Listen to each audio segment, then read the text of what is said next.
पहले सुनवाई हुई थी तो क्या सरकार की ओर से जो वकील थे वो अपना पक्ष नहीं रख पाए, क्योंकि तब कोर्ट ने ऑर्डर रिजर्व कर रखा था, आज फैसला सुनाया और कहीं ना कहीं सरकार की जो तैयारियां थी उस पर एक धक्का तो लगा ही होगा।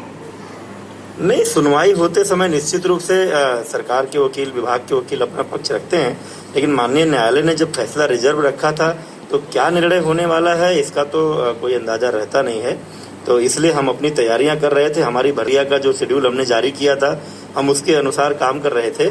अभी जैसा माननीय न्यायालय का आदेश प्राप्त हो जाएगा हम उसका अध्ययन करेंगे, एक उस पर उच्च स्तरीय मीटिंग करके फिर आगे का निर्णय लेंगे। पहले जो मार्क्स थे कि क्या पासिंग मार्क्स और कट ऑफ मार्क्स, उसको लेकर कोर्ट ने अपना ऑर्डर दिया था तो वो तो आपके पक्ष में आया था और उसके बाद आप अपना प्रोसेस भी शुरू कर रहे थे, काउंसलिंग आज से शुरू कर रहे थे।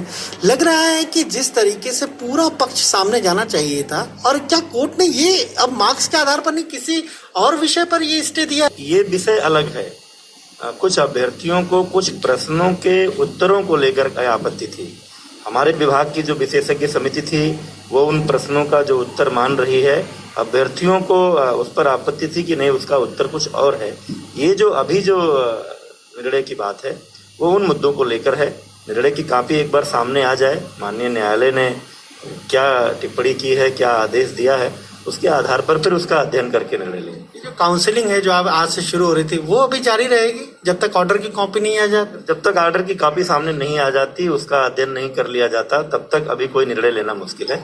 हम आदेश की कॉपी का इंतजार कर रहे हैं। आदेश की कॉपी मिलने के बाद ही इस पर निर्णय लेंगे। सरकार अब किस तरीके से अपना पक्ष रखे, क्योंकि एक बड़ी महत्वाकांक्षी योजना, हम कहें तो सरकार कोशिश में लगी थी कि एक बहुत तकरीबन 69,000 के जरिए 2.5 लाख 3 लाख परिवारों तक ये पहुंचता, तो अब उस पर एक ब्रेक लगा है। किस तरह से सरकार की तैयारी रहेगी कि इनको जल्दी से जल्दी नियुक्ति पत्र दिया जाए मामले को पूरा सुलझाते हुए? नहीं, मैं बार बार आपसे कहता रहा हूं कि सरकार की मंशा है कि एक तरफ हमारे स्कूलों को शिक्षक मिल सकें ताकि हम आरटीई के जो मानक हैं, जितने शिक्षक होने चाहिए, गुणवत्तापूर्ण शिक्षा उपलब्ध कराने के लिए उतने शिक्षक उपलब्ध करा सकें स्कूलों को।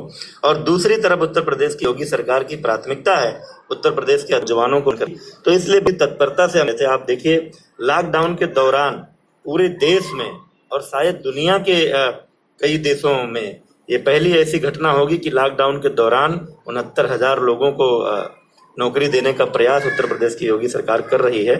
तो ठीक है, ये सब चीजें होती रहती हैं। किसी भी ऐसी प्रक्रिया में इस देश के किसी भी नागरिक को न्यायालय के पास जाने का अधिकार है। माननीय न्यायालय के आदेशों का हम सम्मान करते हैं। हम आदेश की कॉपी का इंतजार कर रहे हैं। जैसा आदेश होगा एक उच्च स्तरीय बैठक करने के बाद उस अनुरूप निर्णय लेंगे।